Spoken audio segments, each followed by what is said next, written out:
সম্মানিত দর্শক শ্রোতা, আসসালামু আলাইকুম। আজকে আপনাদের সামনে আরো একটি নতুন ভিডিও নিয়ে উপস্থাপনা করতে যাচ্ছি যে সরকারের থেকে দল গঠনের কৌশল হতে দেব না মির্জা ফখরুল ইসলাম আলমগীর।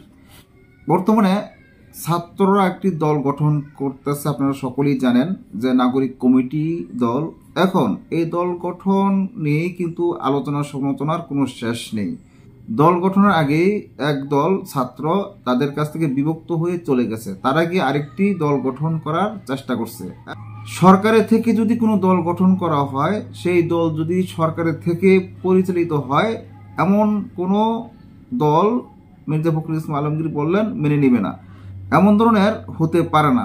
এখন যারা সরকারের থেকে রাজনৈতিক দল গঠন করতে চায়, এটা তারা কি মনে করে সরকারের থেকেই রাজনীতির দল গঠন করবে এবং সরকারের থেকেই তারা আবার নতুন সরকার গঠন করবেন, এটা কি কেউ মেনে নেবে কি নেবে না, এটাই নিয়ে কিন্তু আজকে মির্জা ফখরুল ইসলাম আলমগীর কিছু কথা তুলে ধরেছেন।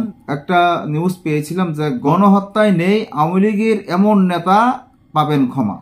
জুলাই গণহত্যা, গুম, খুন সহ মানবতা বিরোধী অপরাধে যারা জড়িত না, তারা আবার রাজনীতিতে ফিরতে পারেন, এমন কথাও বলা হয়েছে। যারা হত্যার সাথে জড়িত, যাদের নামে হত্যা মামলা আছে, যারা অপরাধী, সেই অপরাধীদেরকে রাজনীতিতে আনা যাবে না এবং তাদেরকে বাদ দিয়ে যদি কোনো নিরপরাধ কোনো লোক রাজনীতি করতে চায় তাদেরকে সুযোগ দেওয়া হবে, এমন ধরনের কথাই বলেছেন। কিন্তু আজকে মির্জা ফখরুল ইসলাম আলমগীর কেন এই কথা বলেছেন যে সরকারের থেকে দল গঠনের কৌশল হতে দেব না, এই কথাটা কেন বলেছেন? এই কথাটি বলারও কারণ আছে। এর কারণগুলো আপনারা এই প্রতিবেদন দেখলে বুঝতে পারবেন। তাহলে আসুন আমরা সেই প্রতিবেদনটি ঘুরে দেখে আসি। বিএনপির মহাসচিব মির্জা ফখরুল ইসলাম আলমগীর বলেছেন, গতকাল আপনারা পত্রিকায় দেখেছেন স্থানীয় সরকার উপদেষ্টা বলেছেন, ফ্যাসিস্টদের লোকেরা যদি কেউ মাপ চেয়ে নির্বাচনে অংশ নিতে চায় তাহলে অংশ নিতে পারবে। এর থেকে এটাই প্রমাণিত হয়েছে যে তারা এখন নিজেদের স্বার্থে ওই ফ্যাসিস্টদের জায়গা করে দিতে চায়। স্থানীয় সরকার উপদেষ্টা গতকাল যে কথাটা বলেছেন, ইট ইজ ডেঞ্জারাস, তার মানে কি আমরা এটা মনে করব যে তারা সরকারের থেকে তাদের দল গুছানোর জন্য বিভিন্ন রকম কৌশল নিচ্ছেন। সেই কৌশল নিলে আমরা তা হতে দেব না, এদেশের মানুষ তা হতে দেবে না।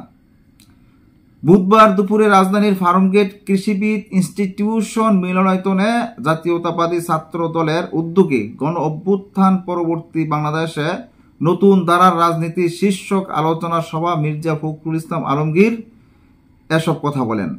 অনুষ্ঠানের শুরুতে ছাত্রদল ঢাকা মহানগরের সদস্য সংগ্রহ ফরম বিতরণ উদ্বোধন করেন বিএনপির মহাসচিব। এ সময় অন্তর্বর্তী সরকার থেকে কতিপয় উপদেষ্টা নতুন দল গঠনের কৌশল নিচ্ছেন বলে অভিযোগ তোলেন বিএনপির মহাসচিব মির্জা ফখরুল ইসলাম আলমগীর। তিনি বলেন, অন্তর্বর্তী সরকারকে আমরা সমর্থন দিয়েছি, তারা চেষ্টা করেছে অতি দ্রুত কিছু কাজ শেষ করে নির্বাচনের দিকে যাওয়ার, কিন্তু এর মধ্যেই কতগুলো সন্দেহ সৃষ্টি হয়েছে মানুষের মধ্যে। সেই সন্দেহটা হচ্ছে আদৌ নির্বাচনের ব্যাপারে তারা আন্তরিক কিনা। ফখরুল ইসলাম আলমগীর বলেন, আমরা খুব পরিষ্কার করে বলেছি, অবশ্যই নতুন যখন রাজনৈতিক দল গঠন হবে তাকে আমরা স্বাগত জানাবো। ছাত্র সংগঠন ইতিমধ্যে করেছেন, আমরা স্বাগত জানাচ্ছি। যখন দল তৈরি করবেন আমরা স্বাগত জানাবো। তার মানে এই নয় যে আপনারা সরকারে বসে সরকারের সমস্ত সুযোগ সুবিধা নিয়ে দল গঠন করবেন, সেটি কখনই মেনে নেওয়া হবে না, জনগণ মেনে নেবে না, যোগ করেন তিনি। বিএনপির মহাসচিব মির্জা ফখরুল ইসলাম আলমগীর বলেন, আমি অন্তর্বর্তী সরকার এবং সরকার প্রধানকে বলতে চাই, আপনি অবিলম্বে এ বিষয়গুলোর ব্যাপারে ব্যবস্থা নিন। তা না হলে জনগণের যে আস্থা আপনাদের উপরে আছে সেই আস্থাও থাকবে না। তিনি আরো বলেন, আমি যখন প্রথম বলেছিলাম যদি এই অন্তর্বর্তী সরকার নিরপেক্ষতা হারায় তাহলে আরেকটি নিরপেক্ষ সরকারের প্রয়োজন হবে। কেন বলেছিলাম তা এখন প্রমাণ হচ্ছে। তখন একজন উপদেষ্টা বলেছিলেন, আমি একটি ১/১১ দিকে নজর দিচ্ছি। আমরা ১/১১ অন্তর্ভুক্তি ১/১১ যারা সৃষ্টি করেছিল তারা টিকতে পারেনি জনগণের কাছে। মির্জা ফখরুল ইসলাম আলমগীর বলেন, আবারও হুঁশিয়ার করে বলে দিতে চাই, যদি আবার কেউ সেই ১/১১ কথা চিন্তা করেন, গণতন্ত্র বিসর্জন দিয়ে আবার একদলীয় শাসন ফ্যাসিস্ট সরকারের দিকে যেতে চান, তাহলে কখনই জনগণ তা মেনে নেবে না। ছাত্রদলের নেতাকর্মীদের জ্ঞান চর্চার উপর গুরুত্ব আরোপ করে বিএনপির মহাসচিব বলেন, আমাদের শুধুমাত্র আন্দোলন সংগঠন এসব করলেই চলবে না। আমাদের সংগঠনকে শক্তিশালী করার জন্য অবশ্যই জ্ঞান চর্চাটা করতে হবে। জ্ঞান চর্চাই হবে আমাদের এই প্রতিষ্ঠানের মূল কেন্দ্র। তা না হলে আমরা এগোতে পারবো না। তিনি বলেন, যারা মেধাবী তাদের সামনে আনতে হবে, প্রতিটি বিষয়ের সম্পর্কে জানতে হবে, ধারণা থাকতে হবে। আমি নিজেই ছাত্র রাজনীতির পড়াক। আমি 60-এর দশকে ছাত্র রাজনীতি করেছি ঢাকা বিশ্ববিদ্যালয়ে। সেই সময় আমাদের সংগঠনে পড়াশোনার জন্য স্টাডি সেল তৈরি করত। সেখানে পড়াশোনা হতো, পরীক্ষা হতো, তারপর পদোন্নতি হতো।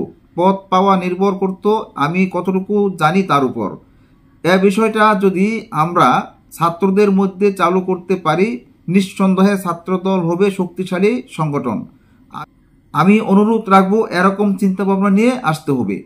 আলোচনা সভায় এবার স্লোগান না থাকায় নিজের অভিব্যক্তি প্রকাশ করে বিএনপির মহাসচিব বলেন, আজ খুব আমার ভালো লাগছে যে কোনো স্লোগান হচ্ছে না। আমার খুব আনন্দ লাগছে।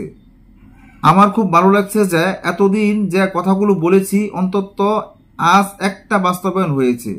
তিনি বলেন, ছাত্রদল উত্তর দক্ষিণ স্লোগান দাও, মাঝে মধ্যে অমুক ভাই এগিয়ে চলো, আমরা আছি তোমার সাথে, এটার দরকার নাই। আমাদের ভাই একজনই তারেক রহমান, আমাদের নেত্রী একজনই দেশনেত্রী বেগম খালেদা জিয়া, আমাদের দার্শনিক, আমাদের দলের প্রতিষ্ঠাতা একজনই শহীদ প্রেসিডেন্ট জিয়াউর রহমান। মাঝখানে কোনো বাইটাই নাই। সবাই ডিসিপ্লিন মানতে হবে। ছাত্রদলের নেতা রাকিব নাসিরের নেতৃত্বে মানতে হবে। অর্থাৎ একটা সুসংগঠিত ছাত্রদল গড়ে তুলতে হবে, শিক্ষা প্রতিষ্ঠান ভিত্তিক সংগঠন গড়ে তুলতে হবে। সম্মানিত দর্শকরা, আপনারা বুঝতে পেরেছেন মির্জা ফখরুল ইসলাম আলমগীর কি বলতে চেয়েছেন। এখানে যারা বিগত আওয়ামী লীগ সরকারের আমলে যারা নিরপরাধ তাদেরকে সুযোগ দেওয়া হয়েছে, মির্জা ফখরুল ইসলাম আলমগীর বলতেছে তাদেরকেও সুযোগ দেওয়া হবে না, এমন ধরনের চিন্তা ভাবনা বিএনপির।